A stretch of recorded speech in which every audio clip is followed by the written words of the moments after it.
100% ನಾನು ದಾವಣಗೆರೆಯಲ್ಲಿ 1 ವಾರ ಇದ್ದೆ.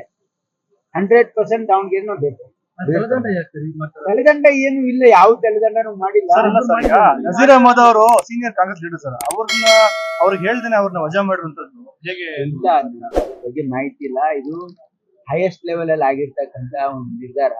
ಹಾಗಾಗಿ ನನಗೆ ಸರ್, ಒಂದು ಕುಟುಂಬಕ್ಕೆ ಅಹಿಂದ ನಾಯಕರನ್ನ ಬಲಿ ಕೊಡ್ತಾ ಇದೆ ಅನ್ನೋದು ಆರೋಪ ಕೇಳಿದೆ. ಹಾಗಿಲ್ಲ ನೋಡಿ, ಕಾಂಗ್ರೆಸ್ ಪಕ್ಷ ಎಲ್ಲಾ ಸಮಾಜದ ಜನರ, ಎಲ್ಲಾ ವರ್ಗದ ಜನರ ಹಿತವನ್ನು ಕಾಪಾಡ್ತಕ್ಕಂಥ ಪಕ್ಷ. ನಿಜವಾಗಿರ್ತಕ್ಕಂಥ ಏನಾದ್ರೂ ಸಾಮಾಜಿಕ ನ್ಯಾಯ ಯಾವ್ದಾದ್ರು ಪಕ್ಷದಲ್ಲಿದ್ರೆ ಅದು ಕಾಂಗ್ರೆಸ್ ಪಕ್ಷ, ನಿಮ್ಮೆಲ್ರಿಗೂ ಗೊತ್ತಿದೆ. ಹಾಗಾಗಿ ಆ ರೀತಿ ಏನು ಭಾವನೆ ಇಲ್ಲ.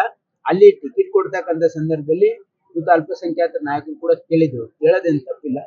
ಆದ್ರೆ ಕಾಂಗ್ರೆಸ್ ನಲ್ಲಿ ಒಂದು ಪದ್ಧತಿ ಏನಿದೆ ಅಂತಂದ್ರೆ, ಯಾರ ಮನೆಯಲ್ಲಿ ಸಾವಾಗ್ತದೆ ಅವರಿಗೆ ಟಿಕೆಟ್ ಕೊಡ್ತಕ್ಕಂಥದ್ದು ಕಾಂಗ್ರೆಸ್ ನಲ್ಲಿ ವಾಡಿಕೆ ಇದೆ. ಹಾಗಾಗಿ ಕೊಟ್ಟಿದ್ದಾರೆ. ಅದರ ಅರ್ಥ ಯಾರಿಗೂ ಕಡೆಗಣಿಸ್ತಾರೆ ಅಂತಲ್ಲ. ಮುಂದೆ ಬರ್ತಕ್ಕಂಥ ದಿನಗಳಲ್ಲಿ ಪಕ್ಷ ತೀರ್ಮಾನ ತೆಗೆದುಕೊಳ್ಬಹುದು ಅಂತಕ್ಕಂಥದ್ದು ಸ್ಪಷ್ಟವಾಗಿ ಹೇಳಿದ್ದಾರೆ.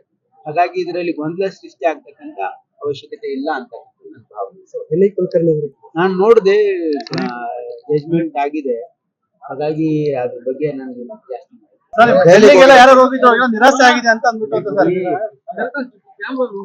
ಕ್ಯಾಬಿನೆಟ್ ರೀಚೇಬಲ್ ಅಂತಕ್ಕಂಥದ್ದು ಇದು ಪ್ರತಿ ಸರ್ಕಾರದಲ್ಲೂ ನಡೀತಕ್ಕಂಥ ಒಂದು ಪ್ರತಿಕ್ರಿಯೆ.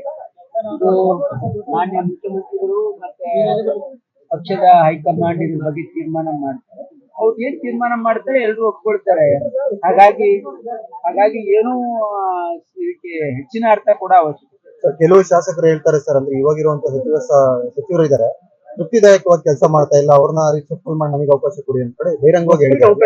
ಅದೇನು ತಪ್ಪೇನಿಲ್ಲ. ಹಾಗಾಗಿ ಇವತ್ತು ನಮ್ಮ ಪಕ್ಷದ ವರಿಷ್ಠರು, ಮಾನ್ಯ ಮುಖ್ಯಮಂತ್ರಿಗಳು, ಉಪಮುಖ್ಯಮಂತ್ರಿಗಳು ಇದ್ರ ಬಗ್ಗೆ ಎಲ್ಲಾ ಸಚಿವರ ಬಗ್ಗೆನೂ ಕೂಡ ಅವರು ಒಂದು ಇವ್ಯಾಲ್ಯೂಯೇಟ್ ಅನ್ನು ಮಾಡಿದ್ದಾರೆ. ಹಾಗಾಗಿ ರೀಶಫಲ್ ಮಾಡ್ತಕ್ಕಂಥದ್ದು ಅವರ ಮುಖ್ಯಮಂತ್ರಿಗಳ ಪರಮಾಧಿಕಾರ. ಅದು ಪಕ್ಷದ ವರಿಷ್ಠರ ಜೊತೆ ಚರ್ಚೆ ಮಾಡಿ ಮಾಡ್ತಾರೆ. ಅದ್ರಲ್ಲಿ ಯಾರಿಗೂ ಏನು ತ್ಯಾಗ ಮಾಡ್ಬೇಕು ಅನಿವಾರ್ಯ ಬಂದ್ರೆ ತಾವು ರೆಡಿ ಇದೆ. ಎಲ್ಲ ನೋಡಿ, ರೀಶಫಲ್ ಪಕ್ಷ ಎಲ್ಲರಿಗಿಂತ ದೊಡ್ಡದು.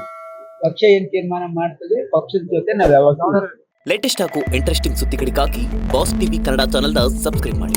ಹಾಗೆಯೇ ಬೆಲ್ ಐಕಾನ್ ಪ್ರೆಸ್ ಮಾಡಿ. ಇದರ ಜೊತೆಗೆ ಫೇಸ್ಬುಕ್, ಇನ್ಸ್ಟಾಗ್ರಾಮ್, ಎಕ್ಸ್ ನಲ್ಲೂ ಮಿಸ್ ಮಾಡದೆ ಫಾಲೋ ಮಾಡಿ.